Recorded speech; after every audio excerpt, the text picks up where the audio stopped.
and ESPN Radio. What's up, everybody? I just pulled a full-on Chris Berman. Hey, yeah, you did. Which is sitting down the second that we're starting on the show. I didn't get a fresh cup of coffee. Hoskins was like, there's nobody in their seats. I know, we really lost track of time. I know. What's up, everybody? Hey. We're live here on this franchise tag edition of the program, World Baseball Classic, starting the NBA season, getting red hot. 3 guests. We've got Trevor Sikkema with the first post-combine mock draft of Pro Football Focus. Trevor Sikkema is going to join us on the program. And then in hour 3, we've got a new friend of the program on this show. 844-204-RICH is the number to dial. Also, we've got Von Miller is going to be on this program. I believe he is zooming in from a vacation after he hung out at the Combine. So he's trying to, I think, become a general manager. I did see that headline. That's kind of cool. Did you see all that stuff? I did see that. He was shadowing some GMs, trying to learn about, the front office workings of the league, and maybe that's a career path in the future for him. I like that. Why not?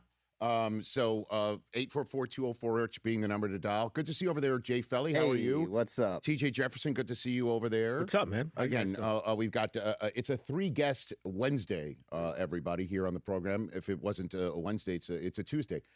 Dorian Missick is going to be on this program, the actor. We've never had him here in studio. He's going to be here in hour number 3, so we've got all of that going on. He's here in support of his new show, 56 Days, which was released just on February 18th. So it's a new program that you could see on Prime Video. We're going to talk about it with him. He's from, I believe, East Orange, New Jersey, which is only fitting that Del Tufo's not here. So we start this show in 2022. Oh.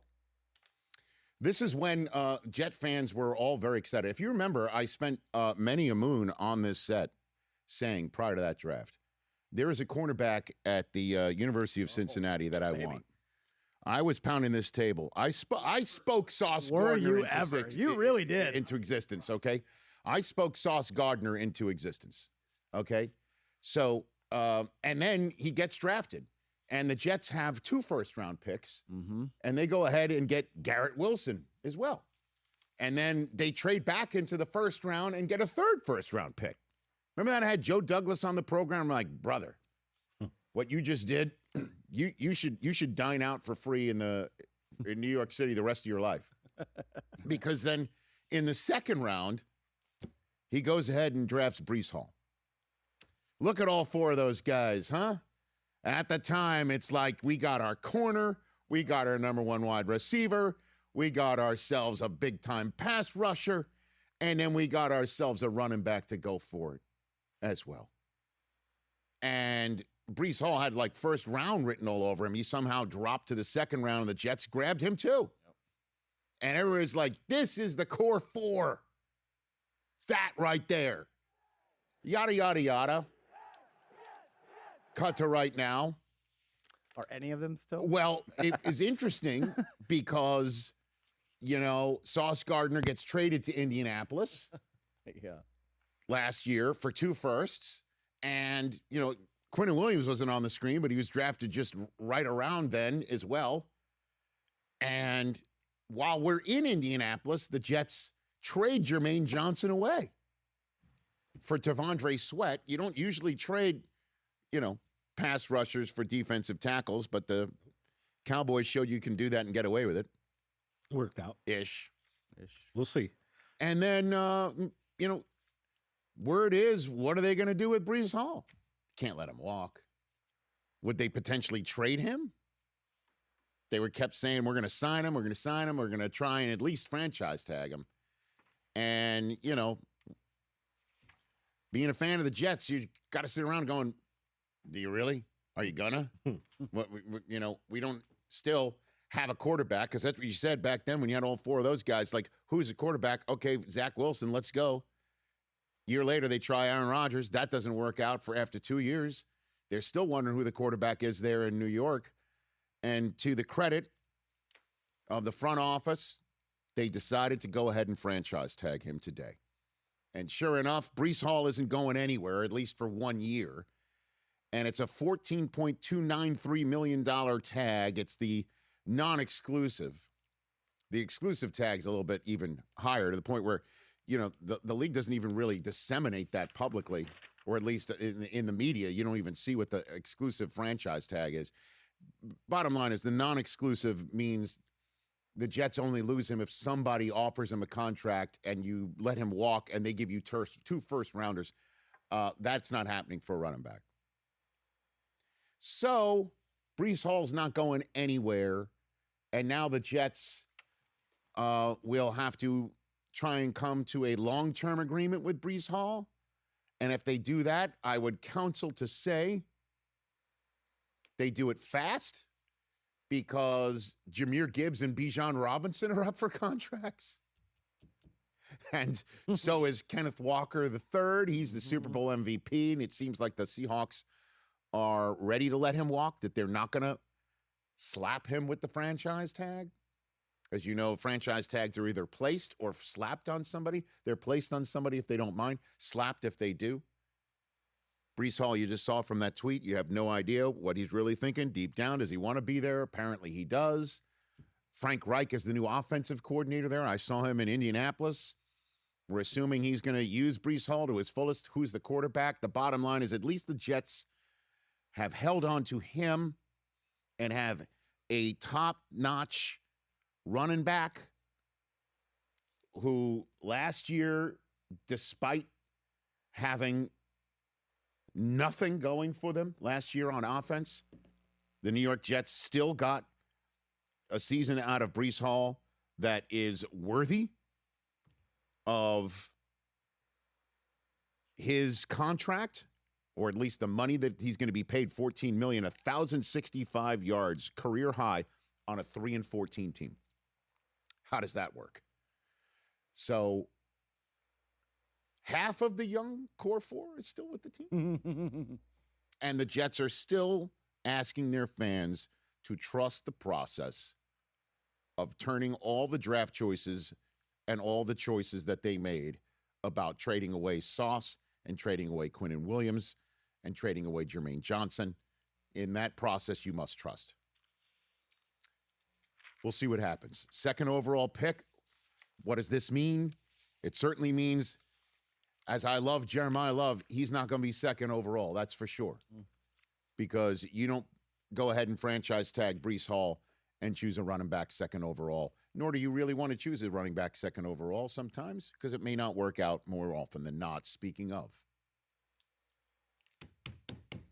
1 year later in New York City, the New York Giants, the Jets, co-tenants, they have a decision to make. Do they pay their quarterback long-term? Can they get a long-term deal with him? Can they do that? If not, do they franchise tag him? And if they do that, that means that there's a free agent for a crucial piece of an offense as well. Do you pay this guy a long-term deal, or do you franchise tag him and get your quarterback under contract? How do you keep both? You don't want one walking. You want the quarterback and a crucial piece of the offense to somehow stay put. And the Giants could not come to an agreement with Saquon Barkley and franchise tagged him and paid Daniel Jones long-term. This coming off of the 2022 playoff season, in which their new head coach, Brian Daboll, was coach of the year. Daniel Jones looked like Colin Kaepernick in Green Bay when he visited Minnesota on a playoff Sunday and destroyed them with Saquon Barkley, only to go to Philadelphia and get curb stomped and have this decision placed in front of him. Do you believe in Daniel Jones enough to give him a long-term contract? Do you franchise tag him? Or do you turn to a crucial piece of the offense and say, let's long-term you and franchise tag the quarterback? Because we don't know what we have in him. We've only seen 1 year from him. What do? We all know the Giants chose door number, pay Daniel Jones long-term, franchise tag Saquon Barkley, and we all know that was a brutal decision that cost them years and eventually led to Saquon walking and winning a Lombardi trophy with a 2,000-yard rushing season for their hated rivals down the turnpike. Chris Ballard, at this very moment, wherever he is in Indianapolis, has got a decision to make about, guess who? Daniel Jones. Mm-hmm. And the other crucial piece of the offense that he's got to deal with is Alec Pierce, the wide receiver from Cincinnati, one of our glue guys, I think, from back in the day. And Alec Pierce just had a 1,000-yard receiving season and a career-high 47 catches. And is, if you recall, was a waiver wire darling for some people in fantasy because he would have some weeks where he didn't catch it, and he would have some weeks where all he would do is get one chunk play after another, and Daniel Jones would go up top to this guy. Yep. So what do? What does one do? Because the franchise tag for a quarterback is 43, wait for it, $1 million. And the franchise tag for wide receiver is, wait for it, $27 million. Now, you can do what everybody's expecting Chris Ballard to do, which is transition tag Daniel Jones, which is $37 million, $6 million less. You can get some quality players or one quality player for that extra $6 million. But you would also allow Daniel Jones to become a free agent at the same time, seeking a long-term deal somewhere else that you do have a right to match. And if you don't, you lose him for nothing. You do that, you could lose Alec Pierce for nothing, too. This is what faces Chris Ballard in the next few hours. What does one do? What one would probably want to do, I would think, is to get Alec Pierce signed long-term and see what Daniel Jones has got for that one more year coming off an Achilles injury. Don't forget, the Giants saw their decision was made off of watching him win a playoff game. And like I said, Colin Kaepernick in Green Bay, that's all they were doing, was either running it or throwing it with Daniel Jones. He was stellar in that playoff game. This one, he was stellar for a half a year, only to pop his Achilles after the team began to stumble a little bit, run a little bit out of gas. And then now the decision needs to be made. You're going to sign him long-term and then franchise tag Alec Pierce and pay him $27 million? You're already making that face about that's not what you're going to do. But the interesting thing is here is, unlike the last time this decision was made involving the Giants and Daniel Jones and Saquon Barkley, who they franchise tag. By the way, the difference between the franchise tag for Breece Hall this year in 2026 of 1 year, $14.2 million. Saquon's franchise tag was $10 million. Could you imagine? You imagine that? And so the reason why I'm bringing all this up is because if Daniel Jones walks, he is the big stone in the ripple of the quarterback pond this year. I understand what I'm about to say. Similar to Matthew Stafford last year.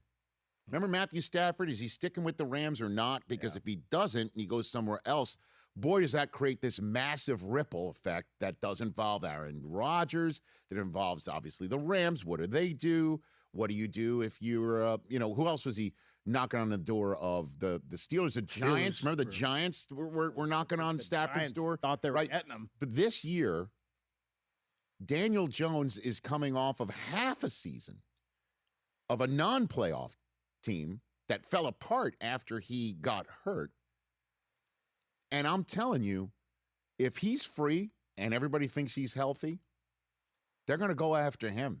And that's going to create a ripple effect of Daniel Jones being cut free, coming off of an Achilles injury, along with Kyler Murray, along with Tua Tagovailoa, along with Kirk Cousins, along with Derek Carr, whatever's going on with him and his shoulder.